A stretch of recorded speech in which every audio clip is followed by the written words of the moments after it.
Hello, everyone. Welcome to Developmental Psychology, DEP 2004. I am Dr. Rivera. All right, in this section, I want to talk a little bit about birth problems that might occur. Now, those first few seconds to minutes when the baby is first born, the main thing that doctors are going to look at, or specifically the first thing they're going to look at, is to make sure that the baby is breathing correctly. We don't want babies to not have breathed for long periods of time. While the baby is in utero, um, he or she is getting their oxygen through the placenta and mom's bloodstream. But as soon as that baby is born, all of a sudden that baby needs to breathe on their own. And usually the mucus is going to be sort of sucked out through of their nose, and they're going to make sure that there's no mucus sort of blocking the baby's mouth. And what we kind of are looking for is a healthy cry there.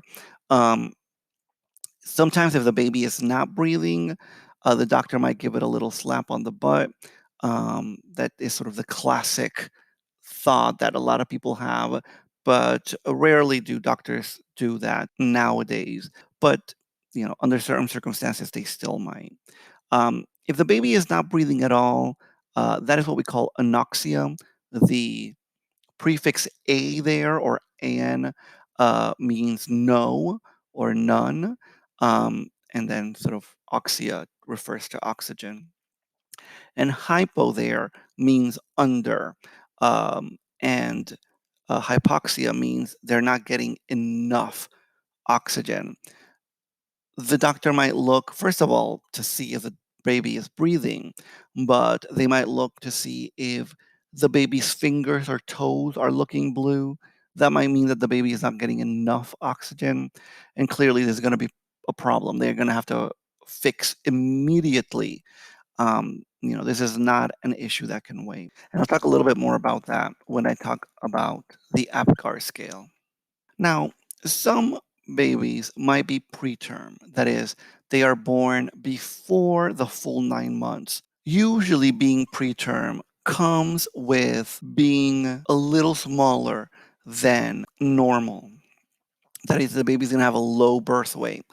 Um, and so, again, this might present problems. Preterm babies are often also born without important things that protect it, like a layer of fat, um, and they might not be as well developed as they are supposed to be. But some children aren't preterm, and they're just small for gestational age. That is, that baby might be in mom's uterus for the full 9 months, but it's still born too small. And this can also be a problem for the baby as they get older. Babies that are born between 3.25 pounds and 5.5 pounds are much more likely to die than a baby who is of normal weight. Normal weight is going to be considered somewhere between 5.5 to around 10 pounds, which 10 pounds is very large. Usually, on average, is going to be around 7.5, something along those lines, for a normal baby weight. But being between 3.25 to 5.5 means that this baby is going to have a low birth weight. You prevent this by not smoking, not doing drugs, taking your prenatal vitamins, eating well, trying to stay as healthy as possible. Um, these things are going to help prevent the baby from being low birth weight. There is a high correlation between being low birth weight or premature and having impaired cognitive functions throughout the school years, especially throughout elementary school. Towards the end of elementary school, children who are preterm start sort of being more and more similar in cognition to their non preterm classmates, but obviously, everything that was missed or everything that was difficult for that child um, throughout those early years is going to continue to be a problem, right? If you didn't learn something in kindergarten, well, that means that you're behind in the first grade. And that probably means that you're going to be behind in the second grade. So all of those things add up. And it is something that we have to take into account.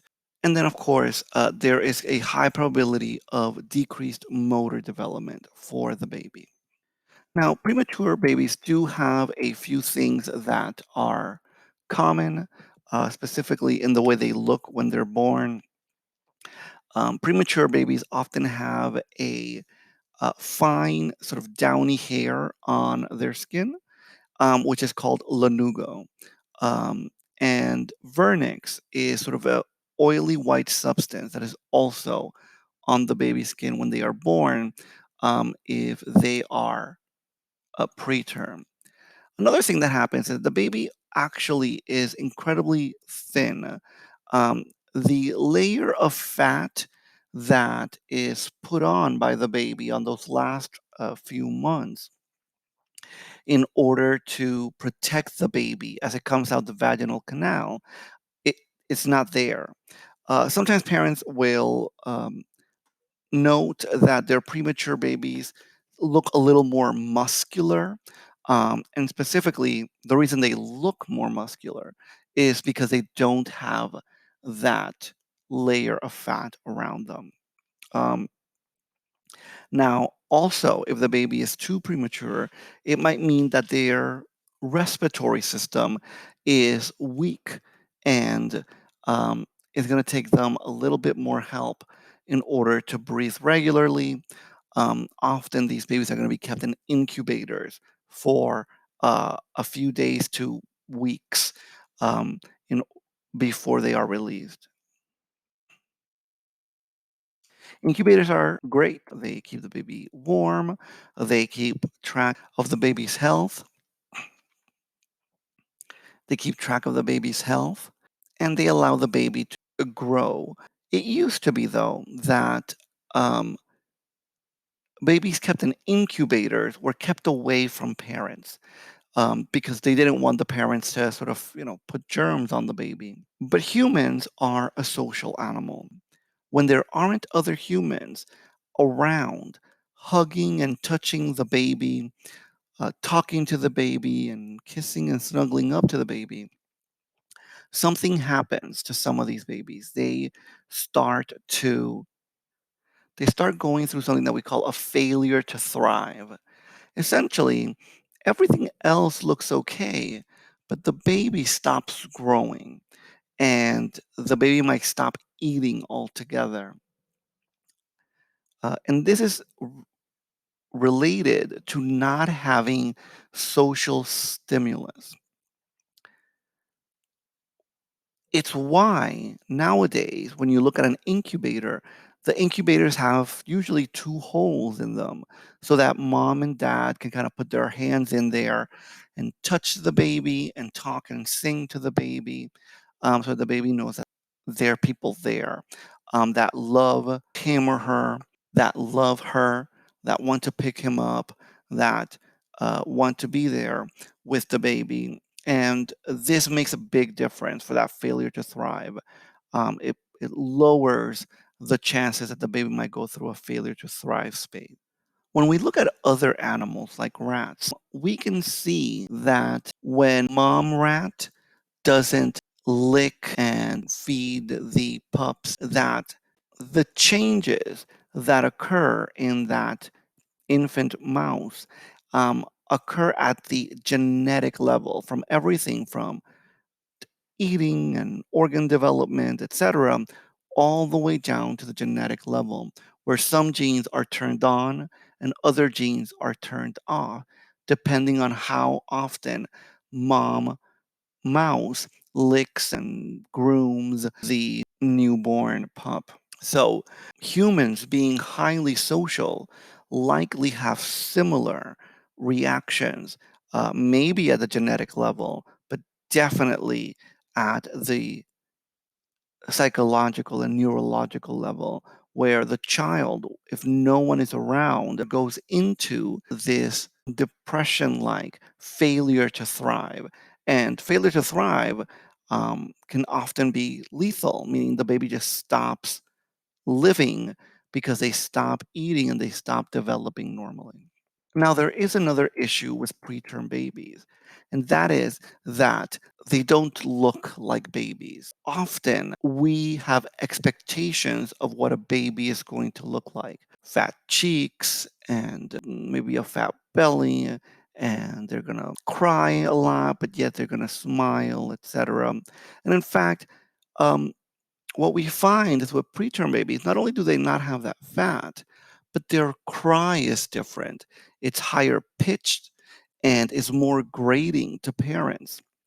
And so, mom and dad, uh, instead of hearing the baby cry and going towards the baby, might feel reservations towards picking the baby up. They often feel that they might end up hurting the baby, that the shriek of the baby's cry, isn't normal, and so they get scared.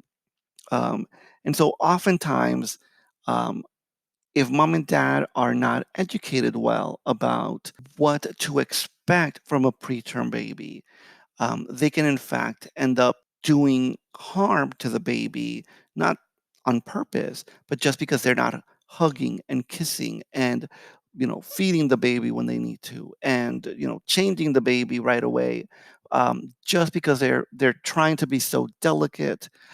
Also, you have to remember that a lot of these things that we do with babies happen almost at an unconscious level.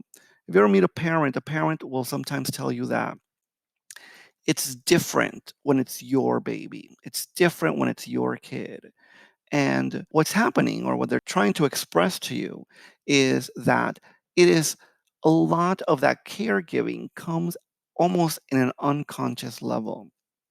Well, when the baby doesn't look the way you expect the baby to look, when the baby's cry doesn't sound like you expect a baby's cry to sound like, well, that can also affect you at an unconscious level. And so mom isn't thinking to herself, well, I don't want to touch this baby because it doesn't look right. She's not having that thought consciously, but unconsciously, that's essentially what's happening because the baby doesn't fit the parameters of what she thought the baby was supposed to look like or was supposed to sound like. That makes her less likely, again, to pick up the baby, hold it, sing to it, kiss it, etc. Oftentimes, parents might feel alienated by their babies. Even parents of babies that are perfectly healthy can become incredibly overwhelmed by the constant need to be there, to provide for the baby, to take care of the baby.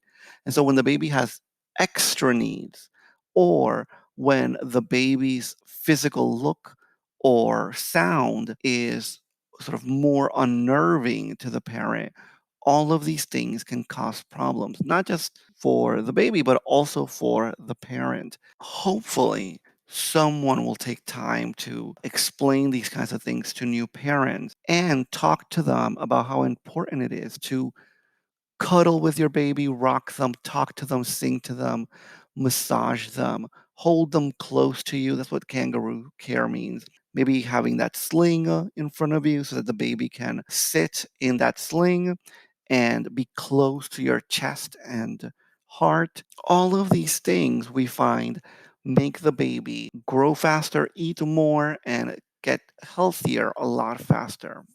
All right, everyone. Thanks for watching. Let me know if you have any questions. And remember that the best way to contact me is directly through Canvas. I hope to hear from you soon.